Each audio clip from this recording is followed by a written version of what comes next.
Nalangin po tayo mga kapatid. Praise God. Dakilang Diyos, minsan pa Panginoon, kami ay nagpapasalamat o Diyos. Hallelujah sa oras na ito, Panginoon. Na muli, Panginoon, kami nakita-kita, nagkakarinigan, Panginoon, sa pamamagitan ng online study, O God. Salamat o Diyos sa mga kaparaan ng ito, Panginoon, na kung saan o Diyos, malayo man ang isa't isa sa amin, Panginoon, nagkakarinigan, Panginoon. Hallelujah. Kaya Lord God, tinataas ka namin, Panginoon, pinasasalamatan, Panginoon, sa bawat buhay, Panginoon, na narito ngayon, nakikinig, Panginoon, maging sa bawat pamilya po, O Diyos, na iyong mga anak, Panginoon. Hallelujah. Kaya din, O Diyos, dalangin po namin, O Diyos, sa gabing ito, Panginoon, sa iyong lingkod, Pastor Arby, O Diyos. Hallelujah. Pagpalain mo siya, Panginoon. Hallelujah. Gamitin mo pa siya, Panginoon, sa gabing ito, Panginoon. Hallelujah. Na, hallelujah, muli, Panginoon, magbigay muli sa amin ng mga aral, O Diyos, ang iyong mga salita, O Diyos. Hallelujah. Na muli namin itong may pamuhay, O Diyos. Magawa namin sa aming bawat sarili, O Diyos. Hallelujah. Na magampanan po namin mabuti, O Diyos, ang bawat salita mo na hindi namin masayang, Panginoon. Hallelujah. Hallelujah. Na praise God na ito'y tumatak sa bawat isa sa aming Panginoon. Maraming pong salamat, O Diyos. Hallelujah. Sa gabing ito, Panginoon, patuloy mong samahan ng bawat isa, O Diyos. Maraming palagi, Panginoon. Hallelujah. Padamo, Panginoon, ang pag-ibig, Panginoon. Pagkakaisa lagi, O Diyos. Hallelujah. Ng iyong mga anak, Panginoon. Salamat, O Diyos. Sa iyo lamang ang mataas na papuri, Panginoon. Pasasalamat sa pangalan ni Jesus. Amen. Amen. Amen. Hallelujah. Lakpakan natin ang Panginoon, mga kapatid. Alay ko ng Diyos. Hallelujah. Itong gabi na tayo magpapasalamat, Panginoon, sa kanyang kabutihan. So ngayong gabi, mga kapatid, dahil mabilis yung oras natin, 4 minutes na lang, alas 9 na, tapos na tayo. No? 4 na minuto lang, Pastor mangaral. Okay lang po ba yun, mga kapatid?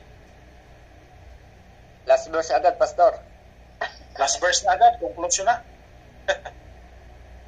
Hallelujah. At alam ko, mga kapatid, di kayo papayag kasi bitin yun. Para lang kayong pinakain ng candy nun. Amen, amen, amen. Sagan ng atin, ayaw nating binibitin. Amen. Oh. Gusto natin busog. Kaya, bubutin tayo ng salita ng Panginoon. Mga kapatid, tayo bibit.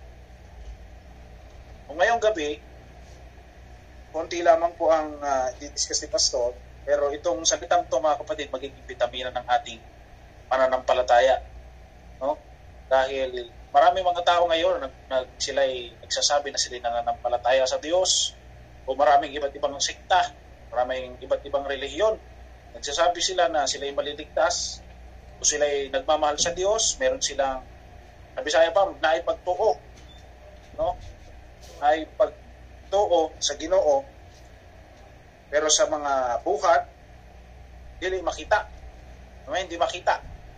Pero sa ganang ating mga kapatid, nais natin na yung ating pananampalataya maging tayo sa Diyos, maging katuwa-tuwa at magalak yung Diyos sa ating pananampalataya. Dahil sinabi ng Hebreo na kung walang pananampalataya, imposible na mapalugaran ng Diyos. Hindi mo pwedeng, hindi matutuwa ang Diyos sa iyo kung wala kang pananampalataya. Kaya ito yung number 1 na kinakailangan sa tao. Dahil ang paniniwala, yan ay Ayaw na ay pagmain sa amon. Sinabi ng Biblia na right, no, kapag meron kang pananampalataya sa tunay na Diyos, rights mo yan na ikaw ay mapabilang sa anak ng Diyos, na ikaw ay matawag na anak ng Diyos. Dahil kung ang tao nga, tatanungin mo kung sila ba'y proud, sila ay anak ng presidente, anak ng kapitan. No? Grabe nga yung pagka-proud. Gusto? Grabe yung pagka-proud ng isang tao na siya'y tawaging anak ng isang sikat na tao. Pero tayo higit pa, no, sa sikat na tao. Dahil ang nagsabi na tayo kanyang anak, ang Diyos. No? At ang palatandaan na anak ka ng Diyos, meron kang pananampalataya. Sinabi ng Panginoon doon sa John chapter 1, no, verse 12, na yung mga nananampalataya, yung mga nagsitanggap sa Panginoon na kanilang tagapagligtas, pinagkalooban niya ng right, pinagkalooban niya ng karapatan na maging mga anak ng Diyos. Hallelujah. So marami nagpo-propose ngayon na sila ay may pananampalataya. Sabi niya, may mga nakakausap tayo na naniniwala ako sa Diyos. Mahal ko ang Diyos. Lagi ko nga siyang naiisip eh. Hindi lang ako nagsisimba. No? Sabi, may point. Sabi pa nga ni Pastor Joe, may point, pero pointless. Yung kanyang point, yung kanyang punto, mali. Hindi kinalulog din ng Diyos yun. Dahil ang pananampalataya, kinakailangan, lakipan mo ng gawa. Meron siyang kasamang gawa. Kasi kung walang gawa, patay ang pananampalataya, sabi sa chat. Marami rin mga tao, mga kapatid, nagsasabi meron silang pananampalataya. Sabi niya, mahal na mahal kita, Panginoon. Awit pa yan, mahal na mahal kita, Panginoon. Tapos susunod, kailanman hindi kita ipagpapalik pagkat sa piling mo'y langit. No? Kaya mahal na mahal kita, Panginoon. Pero yung pagmamahal niya, sa labi lang. Kasi pag linggo, pag domingo, wa man makitaan sa kapilya. No? Kay double payment. Hallelujah. So, nasa ng pagmamahal doon? Ang gusto ng Diyos, merong pananampalataya. Kasi kung magsasabi tayo na meron tayong pananampalataya, pero hindi nakikita sa gawa, wala tayong pinagkaiba kay Judas. Wala tayong pinagkaiba kay Judas. Mali sabihin nyo, Pastor, grabe naman. Grabe naman yan, Pastor. Hindi lang ako nasa puso ko naman ng Panginoon. Wala na akong gawa kasi katulad na ako ni Judas. No? Ang punto doon, mga kapatid, ayaw ng Diyos na tayo nagsasabi lang na mahal natin siya. Ayaw ng Diyos na nagsasabi tayo na may pananampalataya tayo, pero yung gawa natin, kabaliktaran o pasalungat. Bakit? Nagsasabi tayo na mahal natin ang Diyos, pero hindi natin siya niluluwalhati na tulad ng isang Diyos. Sa paanong paraan na ikaw ay sumasamba sa mga Diyos-Diyosan? No? Duhod-duhod ka sa rebulto. Punas-punas ka. Sabi mo, may pananampalataya ako. Pero nilulugod kaya ang Diyos doon? Sa mga Diyos-Diyosan?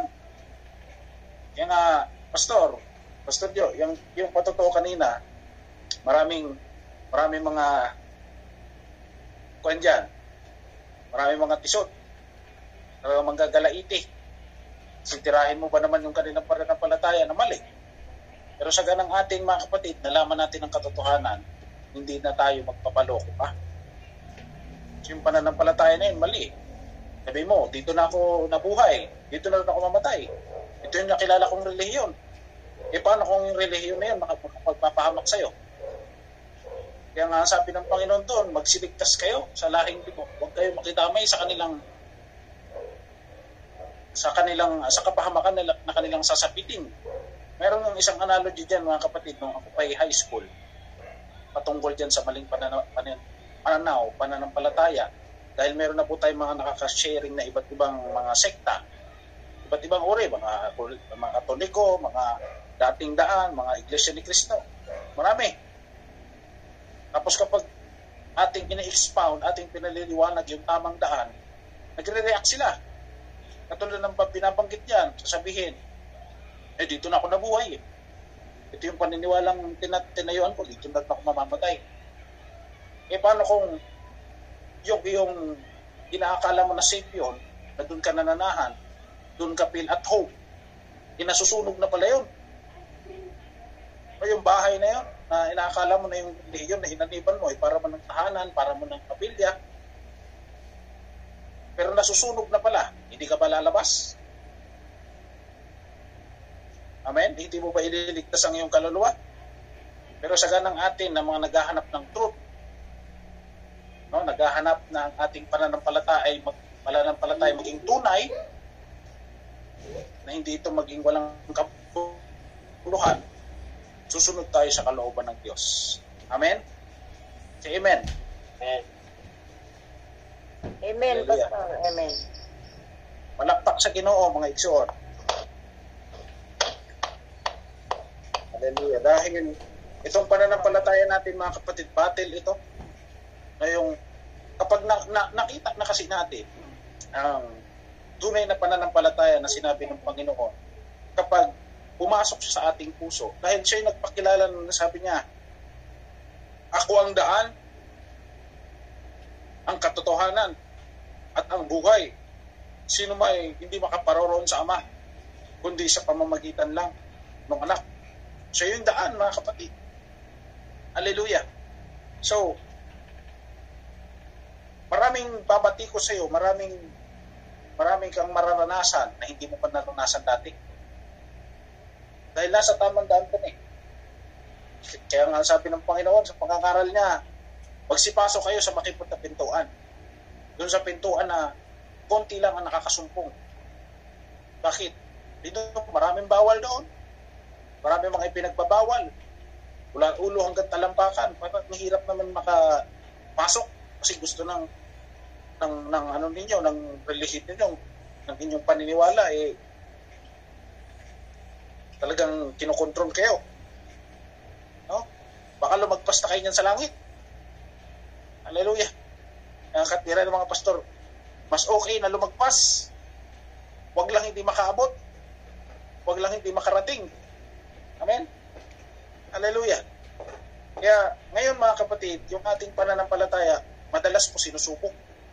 Marami kang mga mararanasan na pagsubok na maaaring ang kinahuli-hulihan dahil sa sinubok ka na sobrang dami na libo-libo, maya-maya ang mga problema mo, marami mga pag-uusig sa buhay mo na parang wala kang kapahingahan kasi lahat parang kumikilos against sa'yo dahil meron kang pananampalataya sa Diyos. Kaya ang tendency matitisod ka. Amen? Kasi sa panahon, mga kapatid, ng mga apostol, sa pamamagitan ng kanilang pananampalataya, no? Sa katotohanan, nung kasama pa nila yung Panginoon, matibay na sila sa paglilingkod. Matatag na sila sa pananampalataya, pero marami silang nararanasan. Tayo ngayon, hindi naman natin sasabihin na marami nang hihina dito. Kasi sa pananaw ko, mga kapatid, kaya kayo nandito kasi malalakas na kayo. Amen? Mga malalakas lang yung patuloy na nagpapalakas. Yung mahina, katwira yan, mahina na ako. Kaya magpapakahina na ako. Pero sa ganang atin, malalakas na tayo eh. Pero yung mga lalakas, yun yung tinitira ng dyablo. So yung haligi, no? Kung yung bahay gusto mong patumbahin, try nyo matibay, tirahin mga pundasyon. Amen? Para bagsak talaga. Ganon din sa ating paglilingkod. Kung malakas ka, ikaw ay atakihin. Pero sa ganang atin, ayaw natin kumina ating pananampalataya. Kaya ang question natin ngayon, mga kapatid, sa paano ka hindi ka matitisod? No? Pwede mong itanong sa sarili mo ngayon, paano ka hindi matisod? Kasi ang sabi ng Panginoon, kung sino mang umahawak ng kanyang mga pangako, kinakailangan panghawakan niya talagang matibay. Dahil sinabi ng Biblia na libo-libo ang pangako ng Diyos. Sa katotohanan, base sa mga pag-aaral ng mga scholar, Bible scholar, nasa 30,000 plus ang mga pangako ng Diyos. Na kung panghahawakan natin, kailan hindi tayo makikita, hindi tayo matisod. Amen? Kaya ang tanong natin ngayon, paano hindi matitisod? O paano hindi matisod? Kasi marami mga katisuran tayong makikita. Kahit minsan, yung kapwa mo naman ng palatayaan, hihila pa sa'yo. Yung kapwa mo mananampalatayang magpahina pa sa'yo. Kasi nakita mo eh. Posible naman na hindi mo makita kasi nananampalataya ka. Ganyan pala sila, gali nila. So, ihinto ka na ba sa pananampalataya mo? Itigil ka na ba? Sabihin mo, nagpapakabait na nga ako eh. Nagpapakatino na nga ako sa aking pananampalataya. Gusto ko nang ipakita sa Diyos na mahal ko ang Diyos. Tapos itong kapatid ko na ito pa yung magiging dahilan para matisod ako. Amen? Pero ang tanong natin yung, paano hindi ka matisod? Kasi ang sabi ng Panginoon, hindi sapat na sabihin mo na na ikaw ay may pananampalataya? Sa panahon, mga kapatid, dito yung senaryo. Sa panahon ng mga apostol, nung malapit na maipako ang Panginoon sa krus, dahil may hula siya hula niya ganito.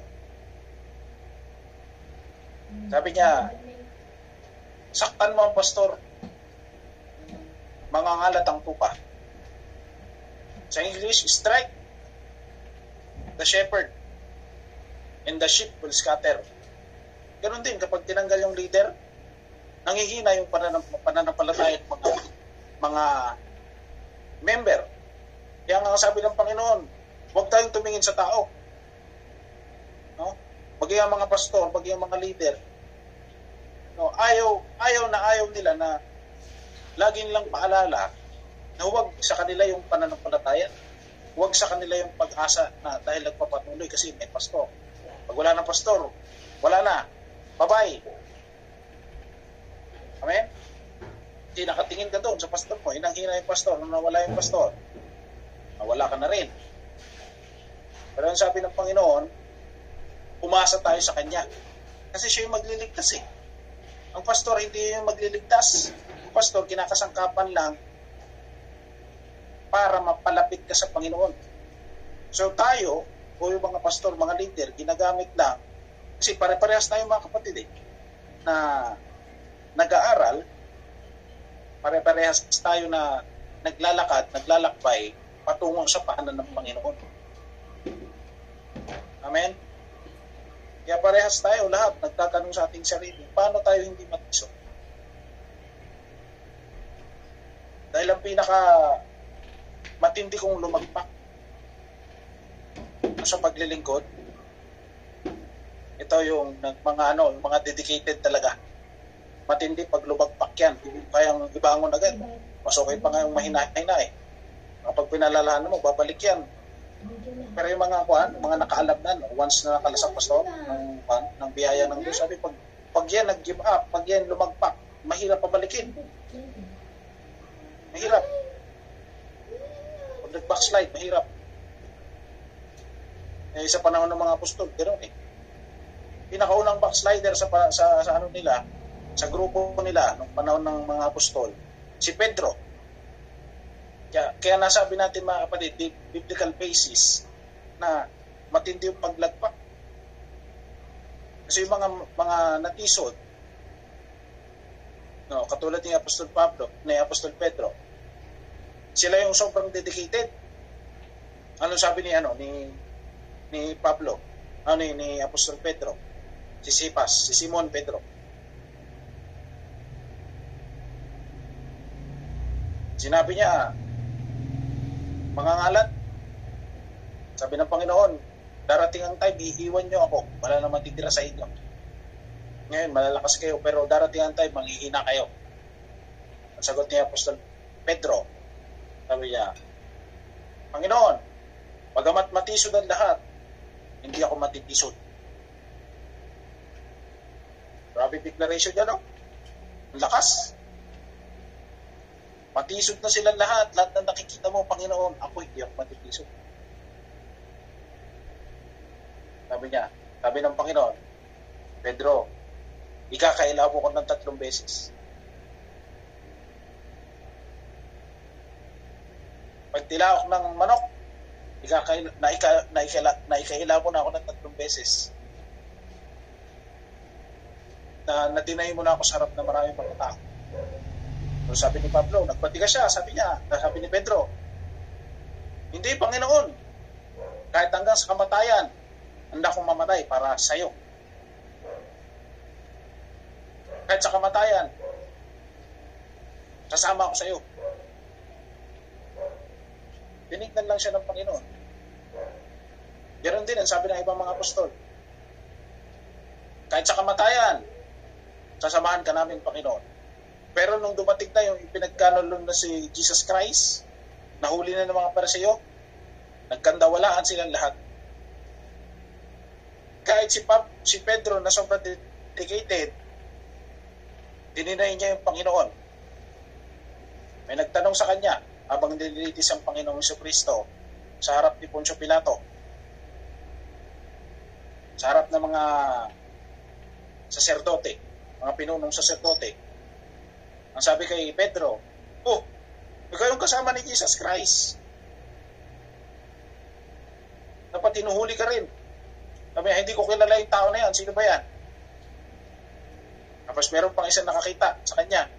"Ikaw nga yun, kasama ka nila, nangangaral. Kasama ka ni Jesus. Gumagawa ng himala. Ikaw yun." Dito mo, parehas kayo ng suot.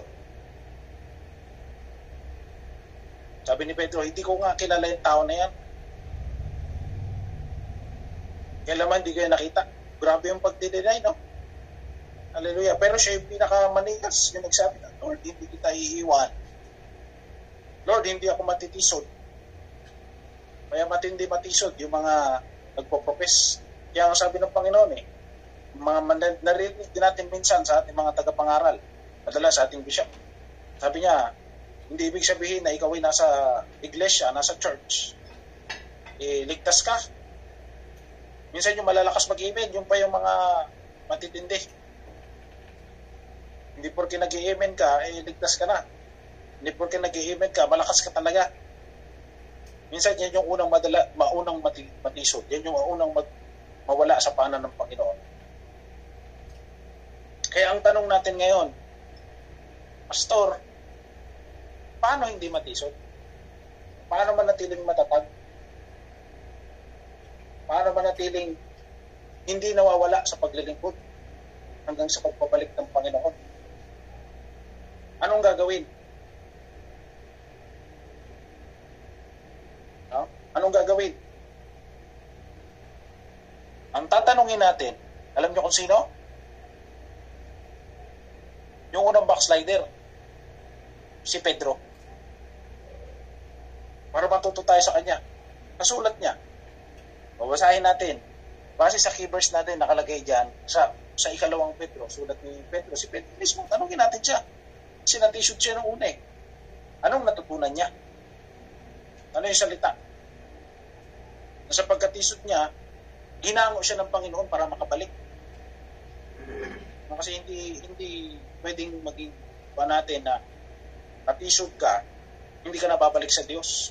Mas kinakailangan, bumalik ka nga sa Panginoon. Magbalik loob ka. Kasi ayaw ng Diyos na ikaw ay mapahamak. Kaya tanungin natin, yung tao na ibinalik ng Diyos, ni-restore ng Panginoon yung pagdaling. Tanungin natin siya, paano na hindi matisod? Paano na hindi siya bumitaw sa Panginoon sa pagdaling? Na yung pananampalataya niya, tunay. Na yung pananampalataya na yan sa tunay na Diyos.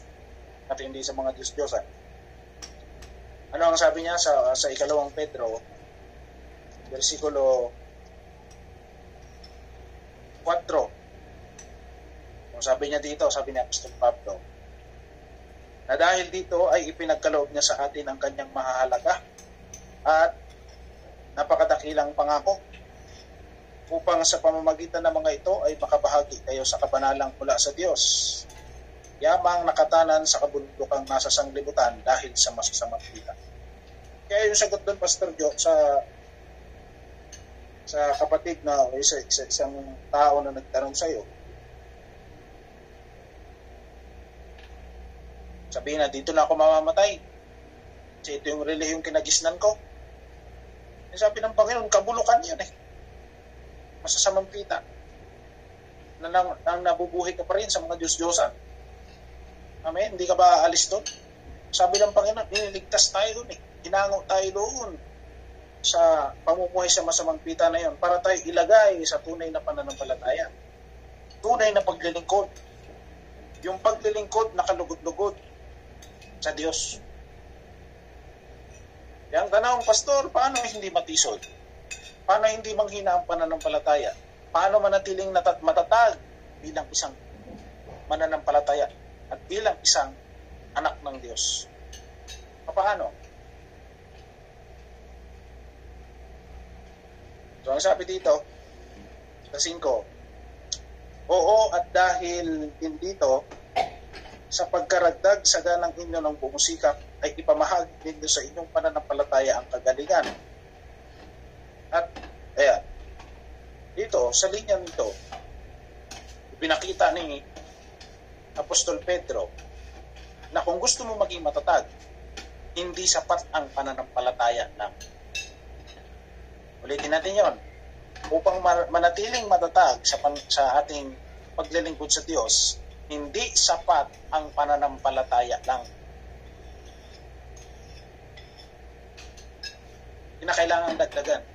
Bakit? Kung sapat ang pananampalataya, mga kapatid, no?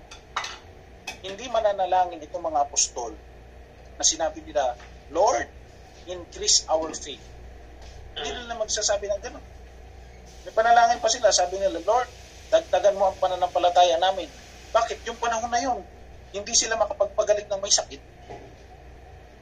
Hindi nila mapalayas yung masamang espiritu sa tao na umaaligid-aligid na naandun sa tao. Pero minsan, akala mo yung pananampalataya mo okay na. Pero kulang ang pananampalataya para maging manatiling matatag. So mayroon ako simple analogy dito, mga kapatid, na ipapakita sa inyo na hindi sapat ang pananampalataya. Kung ang pananampalataya parang nasa taas lang yan. Pero doon magsisimula ang lahat. Yan sabi ng Biblia, first step para makamtan ang salvation, faith, pananampalataya. Yun ang una. So basta, next slide. Ayan, meron dito, mga kapatid, kung yun yung titingnan, oh.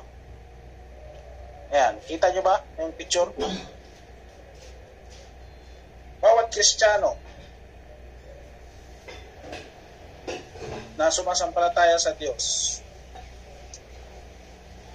inihahalin tulad yan sa isang tao. Lahat ng sumasampalataya, inihahalin tulad yan sa paggawa ng barko. Sa panahon ni Noe, kung makikita natin, diba?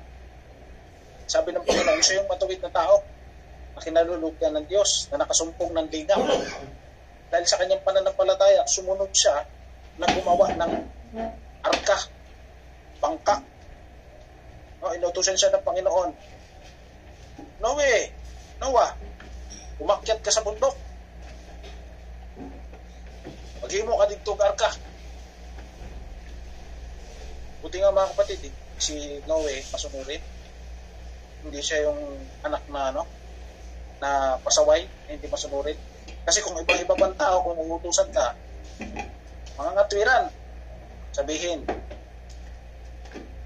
Tatay, sabihin, Panginoon, bakit yan naman ang iutos mo sa akin? Hindi ba ang barko dapat sa dagat, sa tubig? Bakit doon sa itaas ng kakahuyan, sa gitna ng kalasangan? Gusto nga sa kalasangan. Ano man dito? Sa dagat, mag-ibog. Barko. Amen? Sabihin, kaya dati dahil sa pananampalataya ni Noe, gianggaan siya buwang. Sabi na ba, baliw man siguro si Noah. Nasisiraan na siguro ito ng bait. Kasi gagawa ng arka doon sa taloktok ng bundok. Hindi iba, mga kapatid, sa atin ngayon. Sinasabihan tayo, mga kapatid, na dahil sa ating pananampalataya, nababaliw tayo. Amen? Sabihin, fasting pa mo, nagutom lang sa inyong mga kinabuhi. Diba? Ang gaantag, nasiraan na ng bait. Hallelujah.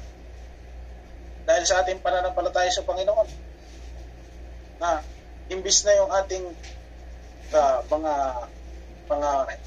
hanap buhay, no? Kinikita natin, siyempre, binibigay natin sa Panginoon. Kung sa kaisipan ng mga tao ngayon, bakit kayo gagastos para dyan? Bakit kayo gagastos? Bakit mo gagawin yan? Bakit mag-mission ka? Nabuhay mo yung taya sa ginawa ni Pastor Sam, di ba? Maaari sabihin natin, bakit pupunta ka doon? Bakit ibubuwis mo yung buhay mo doon? Punta ka sa gitna ng mga abusayap. Ganto ka sa lugar na Igleo. Matay tao man to dito. Diba? Sabi ng ibang tao, nasisiraan na siguro yan ng bait dahil sa pananampalataya. Amen? Pero sa ganang atin, ang sabi nga ng Panginoon, bagamat isipin ng mga tao na tayo nasisiraan ng pahig, nasisiraan tayo ng ating ulo, pero gumagawa tayo dahil sa pananampalataya. Amen? Dahil sa pananampalataya, kumikilos tayo para mapaluguran natin ang Diyos. Dahil ang pananampalataya, yan ay pagbibigay lugod sa Diyos. Pero ang sabi ng Panginoon, hindi sapat. Kailangan dagdagan mo, supplement. Sa ibang salin, mga kapatid, yung ginamit dito na salita, dito kasi ang sabi dito, add to your faith. Sa English ang sabi, and beside this, giving all diligence. Kapag sinabing diligence, pagsikapan. Alin ang pagsisikapan? Sabi dito, add to your faith, idagdag sa inyong pananampalataya ang ano? Virtue.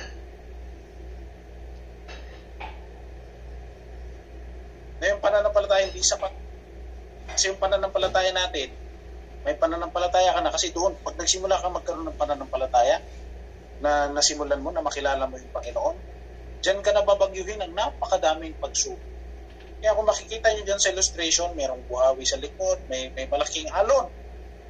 Amen, natatakip doon sa pananampalataya, parang yung pananampalataya lamunin ng mga iba't ibang pagsubok. Pero ang sabi ng Panginoon, kung pananampalataya lang, mabilis kang matangay. Na ang sabi ni Santiago ganito.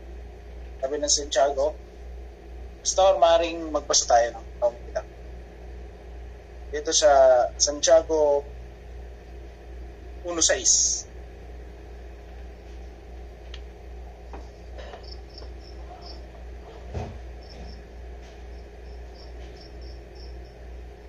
ng Santiago.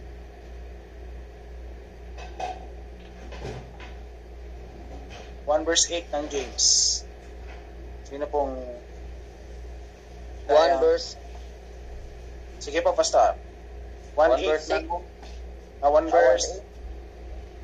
verse 6. Sorry. 6. Santiago chapter 1 verse 6. Mm-hmm. Ngunit tumihingi siyang may pananampalataya na walang anumang pag-alinlangan, sapagkat yaong nag-aalinlangan ay tulad ng isang alon ng dagat na itinutulak ng hangin at ipinapadpad sa magkabi-kabila. Yung binanggit dyan Apostol Santiago na yung isang tao na nagdududa, nagduha-duha ang iyang isip, madaling tangayin yan, kabi-kabila. Tulad natin na nanampalataya, pag hindi matibay yung ating pagkakakapit sa Panginoon, natangayin ka ng buhawi ng mga pagsubok. Natangayin ka ng mga alon ng pagsubok. Kasi ka, pananampalataya. Pero meron kang pag-alinlangan. Marami mga tao nagsasabi, may pananampalataya ko, pero kulang. Amen? Kaya ang sabi dyan, kung ibabalik natin sa 2 Pedro, sa 5, 1:5. Ikaw, Pastor, tuloy natin.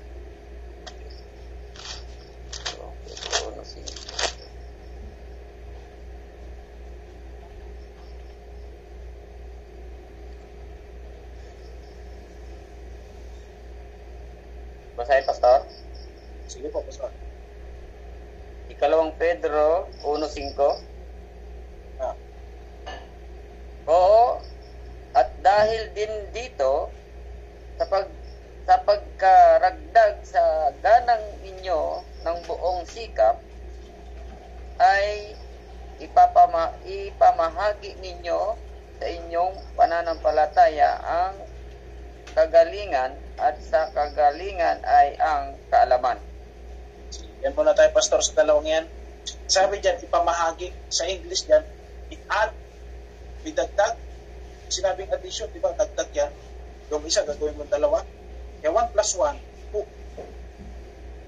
2 plus 2, 4. Amen? Dadagdagan mo eh.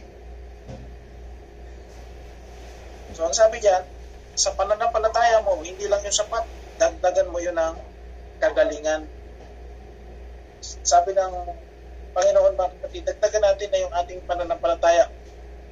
Merong kagalingan. Yan ang sabi ni Apostol Pablo doon. Sa pamamagitan ng pangangaral, sawayin mo silang may kabagsikan. No? Upang sila'y magsigaling sa pananampalataya. Na yung kanilang pananampalataya magaling. Kasi may pananampalatayang mali. Kaya nga sinabi natin, hindi sapat yung pananampalataya kasi merong pananampalataya na mali. Kaya may mga pastor na nagsasaway, na matindi yung pagsaway, pero hindi ibig sabihin dapat ka magtampo sa pastor mo. Kasi binibigyan ka ng kaalaman. No, na yung pananampalataya, dapat may kaalaman, tamang kaalaman. Kasi kapag sabihin mo lang may pananampalataya, ay nagluhod-luhod ka sa kulto. Pananampalataya ba na tama yun? Kasi hindi mo pagkaalam, nalalapastangan mo pala ang Diyos. Ang sabi ng Panginoon, pananampalataya, dagdagan ng kaalaman. Saan nakukuha ang kaalaman? Sabi ng Proverbs, ang takot sa Panginoon, pasimula ng kaalaman.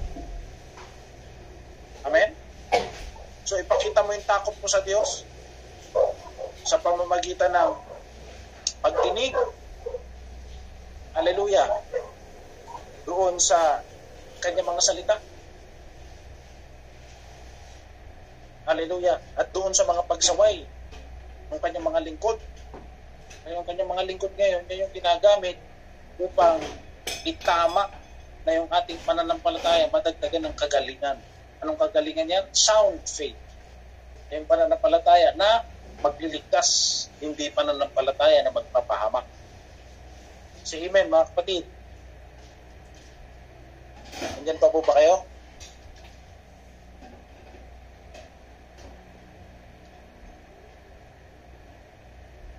Si Amen. Gusto kong marinig po ang inyong mga boses. Parang nawala na kayo. Amen, Pastor. Okay. Buti na lang. Akala namin nawala na kami mga kapatid eh. Humina yung signal. Pero salamat po dahil nandyan pa rin kayo. Hallelujah. Tuloy tayo mga kapatid. Sabi dyan, hindi sapat yung pananampalataya. Kinakailangan yung pananampalatayang magaling. Yung pananampalatayang may kaalaman. Na nananampalataya ka dahil meron kang takot sa Diyos. Yun yung mas malalim. Kaya ang illustration natin dyan, no? Yung pananampalataya para maging matibay, na hindi siya matangay-tangay. Kasi halos lahat, kung malalo na yung lalaking barko, diba Pastor? Malalaking barko, maliliit na barko, ilalagay ng kuwan angkla.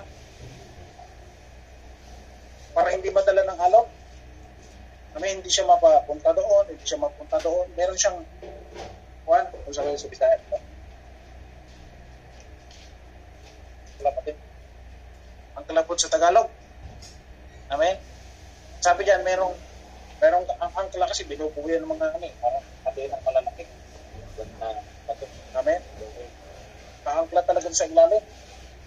Hallelujah, para hindi siya matangay. Kung bumagyo man sa taas, mananatili pa rin naka-stay yung may angkla eh. Hindi siya mawasak. Amen? Yan, doon sa mga angkla, meron yung mga tinatawag na chain. Kung makikita natin dyan, meron yung para siyang kadena. So, bawat kuwan dyan, isang kadena. Sabi dyan, dagdagan mo ng kaalaman, knowledge, dagdagan mo ng kagalingan, virtue. No? Kung itutuloy natin ang basa sa Pastor John, andiyan ka po ba? Andiyan ka pa po ba?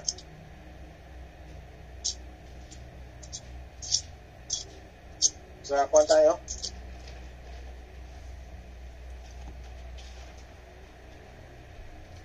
Sa 6.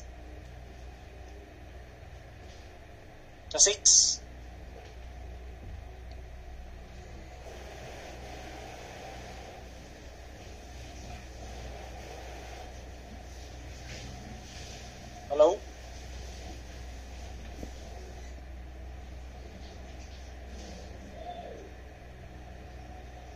One number 6 ng 2 Peter. Basahin po natin.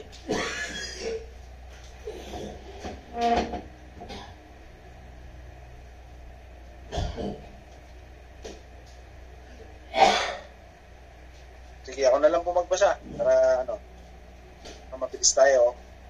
Sabi dito, at sa kaalaman ay ang pagpipigil. No? Hindi sapat yun. Pananampalataya, kinakailangan mayroong pagpipigil. Kasi kung sinasabi mo na nananampalataya ka pero wala kang pagpipigil, nakita ko, hallelujah, Kristiyano daw ko siya. Pero dahil na-provoke siya, isumbag na nag-provoke. Sinuntok ng kapitbahay niya. Hallelujah. Dahil na-provoke siya Isinubok ng kaaway. Hallelujah. Na-provoke niya yun. Kasi walang self-control. Kaya hindi sapat na mayroong pananampalataya pero wala kang self-control. Wala kang temperance. Hallelujah. Sabi ng Panginoon, dagdagan mo ng temperance, ng self-control, itong iyong pananampalataya para maging matibay ka. Hallelujah, para hindi mapintasan yung iyong pananampalataya. Dahil maraming mga Kristiyano daw kung sila, pero mainitin ang ulo. Amen? Pag uminit ang ulo, kung ano nang malabas sindig, at kung ano-ano na nagagawa na hindi kaya-aya. Hallelujah. Kaya ang sabi ng Panginoon, dagdagan mo ng self-control ang iyong pananampalataya. Amen? Say amen. Amen, Pastor. Amen. Hallelujah, hallelujah. So, bukod doon mga kapatid, ang sabi diyan, at sa kaalaman ay ang pagpipigil, at sa pagpipigil ay ang pagtitiis. So, yung self-control, dagdagan mo pa yun ng isa pang kadena para mas mabigat. Ano yun? Sabi diyan, patience. Pagtitiis. Amen? Hindi kinakailangan magtiis. Kasi ang Kristiyano na hindi marunong magtiis, mabilis yan matisod. Wala kang pagtiis. Nagutom ka lang, di na ako mabalik bro Napagutuman pala ako. Amen? O dumaan ka sa pagsubok. Wala kang pagtiis, give up ka. Amen? Hallelujah. Kaya sabi ng Panginoon, dagdagan mo ng pagtiis kasi walang Kristiyano na hindi marunong magtiis. Kasi ang pananampalataya natin, palaging sinusubok yan. Kung tunay ba talaga. Kaya dadagdagan dapat yan ng patience. Hallelujah. Kasi yung patience, yan yung magpapatunay na ikaw ay tunay. Kasi ang pananampalataya, sabi ni Pedro pa din, na yung pananampalataya natin, sinusubok yan, parang ginto. Ang ginto, para mapatunayan na yan ay tunay, kinakailangan dumaan sa test. O dadaan sa test, dadaan sa apoy, dadaan sa asido. Kapag yung ginto, hindi nagbago ang kulay, hindi bumula. Tunay. Ganyan din sa isang Kristiyano. Na kung paano yung kasigasigan mo dati, dahil sa meron kang pagtitiis, na pagtagumpayan mo, kung paano yung iyong paglilingkod ng nakasumampalataya sa Diyos, hanggang dumaan ka sa pagsubok, ganun pa rin yung iyong paglilingkod sa Diyos, yung iyong pagmamahal sa Diyos, hindi nagbabago. Yung iyong attitude, hindi pa rin nagbabago. Sinubok ka, nung ikaw ay lumago sa pananampalataya, hindi ka pa rin nagbabago sa yung kasigasigan, yung iyong pagmamahal. Dahil meron kang patience. Amen? Naduling siguro si Pastor kanina, dalawa yung patience. Yung ginawa natin, dalawa yung nailagay na patience. Pero maaring dalawa yan mga kapatid kasi yung patience na meron ka ngayon, kulang pa. Gawin mo times 2. Amen?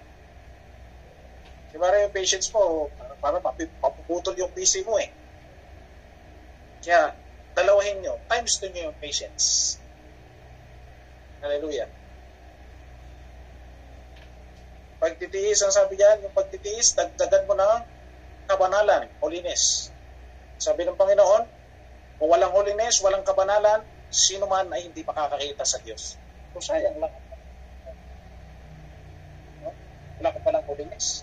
Kaya sabi diyan, dagdagan pa ulit ng isang kadena. Hallelujah. Yung holiness. Ito na, malapit na tayo mga kapatid. Sabi pa doon, sabi pa, sa kabanalan, idagdag ang mabuting kalooban sa kapatid. So ito yung essence mga kapatid, yung utos ng Panginoon, di ba? Kung titingnan nyo dyan, yung dalawa magkasunod.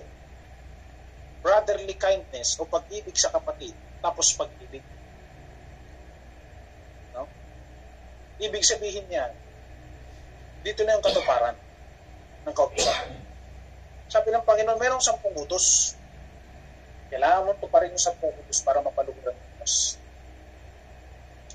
Pero noong unang panahon pa man, hirap na hirap sumunod yung mga tao. 10 utos. Yan sabi ng Panginoon, masunod mo lang itong greatest na dalawa. No? Great commandments. Sabi yan, ano ang great commandments? Ibigin mo ang Diyos mo ng buong puso, buong pag-iisip, buong kaluluwa, buong lakas. At ang pangalawa katulad nito ay ito, ibigin mo ang iyong kapwa na gaya ng iyong sarili. So, naandyan siya sa bottom. Bakit? Yun yung play. Kapag mayroon kang pag-ibig sa Diyos na siya yung number 1 sa buhay mo, hindi ka matatangay. Kaya yung pag-ibig mo sa Diyos, magkakaroon yun ng epekto na matututok mo yung ibig sa kapatid mo na hindi ka ibig. Titingnan natin yung utos ng Panginoon. Kapag may pag-ibig tayo sa Kanya, iibigin natin kahit yung ating kaaway. Amen? Say amen. Hallelujah. Praise the Lord. Kaya nasa hulihan siya. Dalawa, magkasunod. Sa yung dalawang yan, pag-ibig sa Diyos at pag-ibig sa kapwa, yan yung pinaka-mag-aangkla sa iyo sa pinaka-matibay, yung pinaka-kalalim-laliman. Kailanman hindi ka matitisod. Kapag meron kang pag-ibig sa Diyos, una, pag-ibig sa kapwa, meron kang kabanalan, meron kang pagtitiis, meron kang pagbibigil, meron kang kagalingan sa pananampalataya, meron kang kaalaman, natakot ka sa Diyos. Yung pananampalataya mo, sigurado, makakarating ka sa iyong paroroonan. Ang sabi ng Panginoon, makarating tayo sa Ama. Hallelujah. Ang kanyang panalangin para sa kanyang mga lingkod, sa kanyang mga anak. Sabi niya, na kung saan ako nagdoroon, doroon din kayo. Kaya huwag magulumihanan ng iyong mga puso.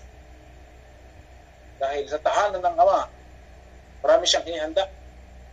Silid. Upang doon tayo manatili. Kung ating pangahawakang matibay yung ating pananampalataya. So, para sa last verse, mga kapatid, dito tayo sa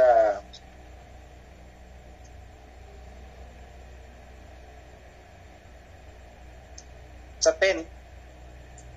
Ang sabi doon, kaya nga mga kapatid, lalong pagsikapan ninyo na mga panatag kayo sa pagkatawag at pagkahirang sa inyo. Sapagkat kung gawin ninyo ang mga bagay na ito, yung mga binanggit natin kanina, sabi dito ni Apostol Pedro, kung gawin ninyo ang mga bagay na ito, ay hindi kayo mga titisod kailanman.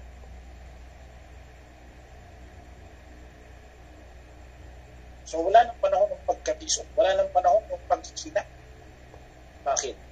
Taglay-taglay mo yan sa iyong pananampalataya. Hallelujah. Sabi ng Panginoon, hawakan mo lagi yung kanyang pangako. Sasamahan mo ng takot sa Diyos, ng kagalingan sa pananampalataya, ng pagpipigil, ng pagtiis, no? Ng kabanalan, ng pag-ibig, kabutihan sa iyong kapwa, sa iyong mga kapatid. Lalo higit, manatili ka sa pag-ibig ni Kristo. Hallelujah. Yan yung papatibay sa iyo sa iyong pananampalataya. Yan sabi ng Panginoon doon, marami ang mga tinawag, pero kakaunti ang pinili. Pero sa ganang atin, tayo yung mga tinawag na sinigurado natin, pinili rin tayo ng Diyos. Hallelujah. Kasama tayo na sa pinili ng Diyos, sinala na magtatamo tayo ng faithful dahil sa ating pananampalataya kompleto. Hallelujah. Kaya magpakatatag tayo mga kapatid sa ating pananampalataya, magpakatatag tayo sa ating paglilingkod sa Diyos sa pamamagitan ng mga bagay na ating napag-aralan ngayon. Hallelujah. Kaya magpatuloy tayo, bagamat maraming pagsubok, maraming pag-uusik, bat ka man ng problema, sabi ng Panginoon, upang manatiling matatag sa gitna ng problema, sa gitna ng pagsubok at hindi titisod, no? Lagi nating panghawakan ng mga bagay na ito. Panatilihin natin yung mga bagay na ito. Hallelujah. Sa ating buhay. God bless mga kapatid. Pagpalain tayo ng Panginoon. Pinabalik na po natin sa ating MC.